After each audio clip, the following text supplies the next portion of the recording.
Hey again, it's Clinton and I'm back for more Destiny.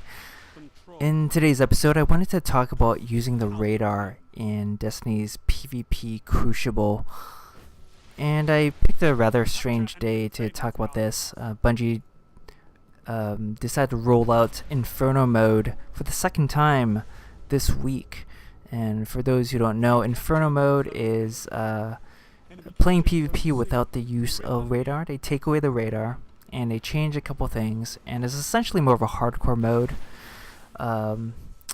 It's an interesting mode, but since it's only temporary and there's no indication that it will become a permanent fixture in Destiny's Crucible, I thought this would still be a relevant video to do, talk about radar usage, the basics, and just some general tips, I suppose. I've played a whole bunch of Crucible since Destiny's release, and I'm pretty much an average player, and I used to be terrible, but becoming better. In the course of becoming better, I've definitely worked on improving my aim, but I've worked on my situational awareness. And part of improving your situational awareness is, of course, learning the maps and learning how to use that radar.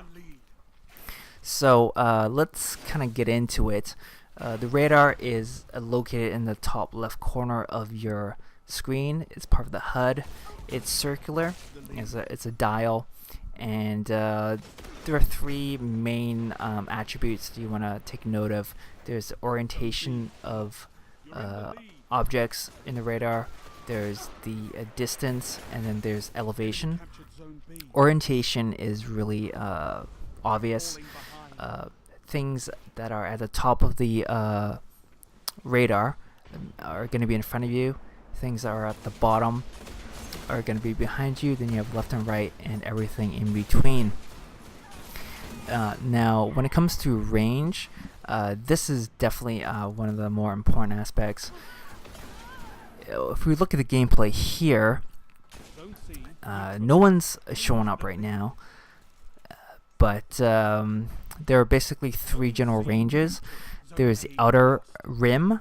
I guess there's going to be like these thin red lines you can see right now. That means it's pretty much long range.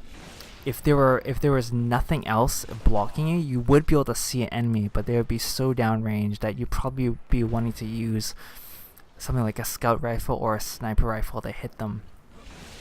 And in general, you could kind of feel safe with just those outlines showing up on your radar, but you should be preparing to engage, right? Now, when you have a quadrant, like a huge block of red filling up a section of the radar, that means I like to think that as medium range. And if you see that, you really should be preparing yourself to get in a fight. If you do not see any enemy around you, that means they're around the corner or they have some kind of obstacle in between you and your target.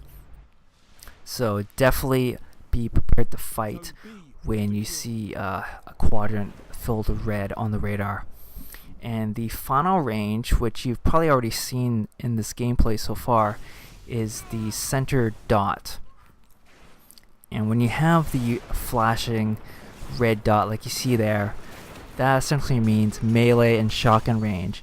And I just knifed that guy who was coming towards me, and we have another guy rushing in, and you can see that the radar switched to the blinking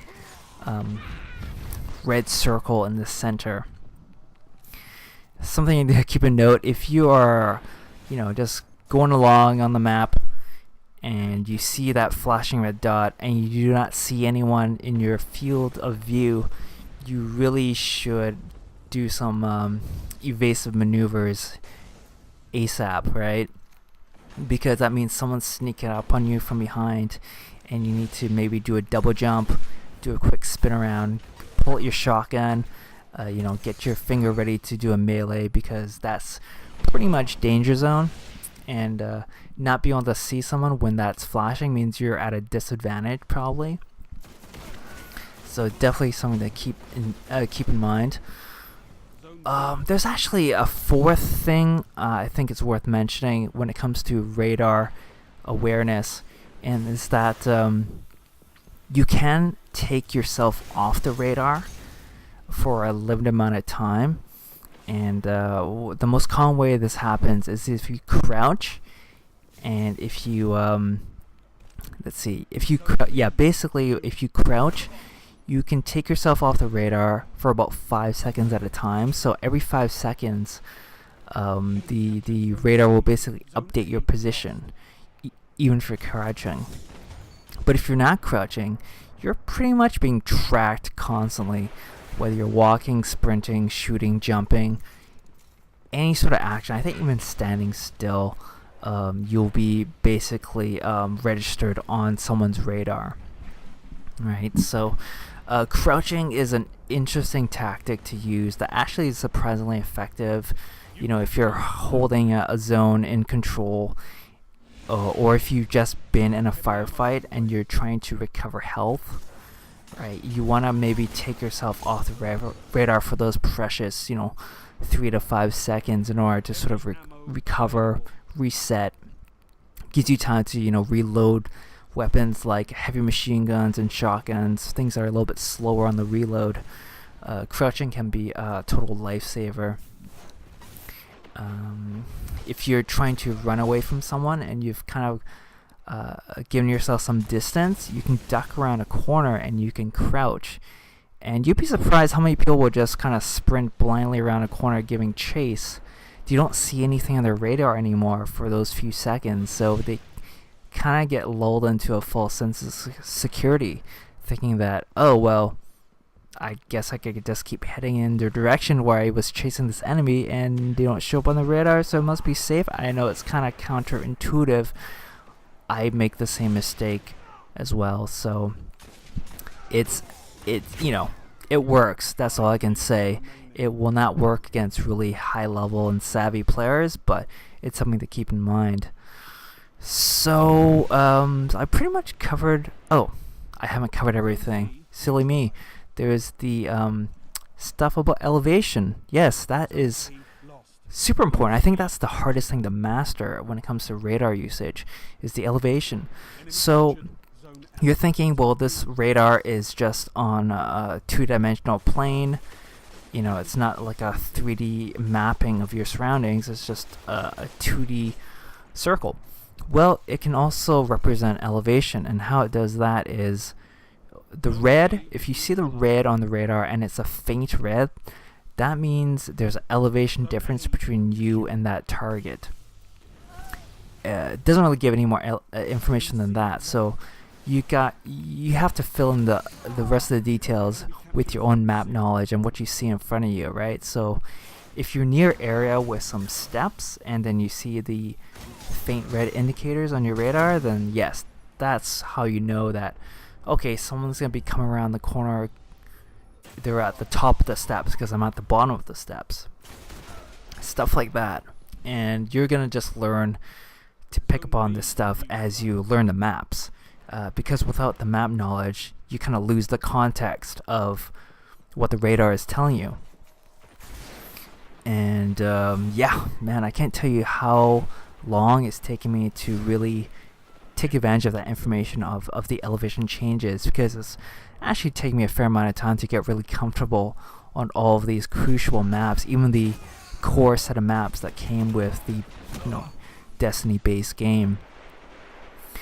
And now that we've covered all the basic characteristics of the radar, I'm just going to go into some general tips, I suppose. I'm not a pro level player by any stretch of the imagination, but I've taken my share of licks. I've had my share of victories as well.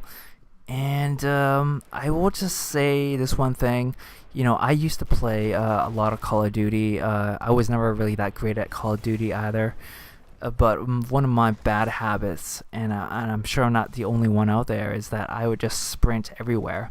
There's always this instinct, this pull to just sprint constantly. It's like I had nowhere to go. I was just sprinting somewhere, and all I was doing was sprinting to my death most of the time. I'm just in this big rush, just to die, essentially.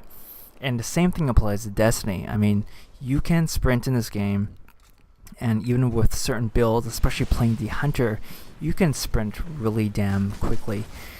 But the fact of the matter is, with the size of these maps in Destiny, which are usually quite small, they're medium-sized to small most of the time, sprinting is kind of like gratuitous, and you don't really need to do it so much.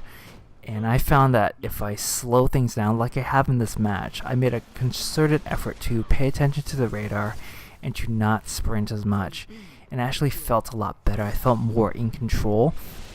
You can even see I catch a lot of enemy players flat-footed because they're the ones sprinting into the engagement zone, and I'm already there aiming at them, and I get off like 2 or 3 extra shots before they even know what's happening.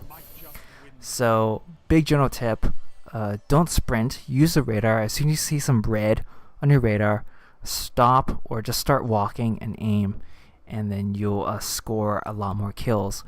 And so, yeah, that's basically it. We're at the end of the gameplay. Hope you found this helpful.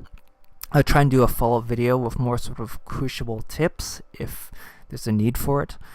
But that's my time. Thanks again for watching, and I will see you guys all next time. Ciao.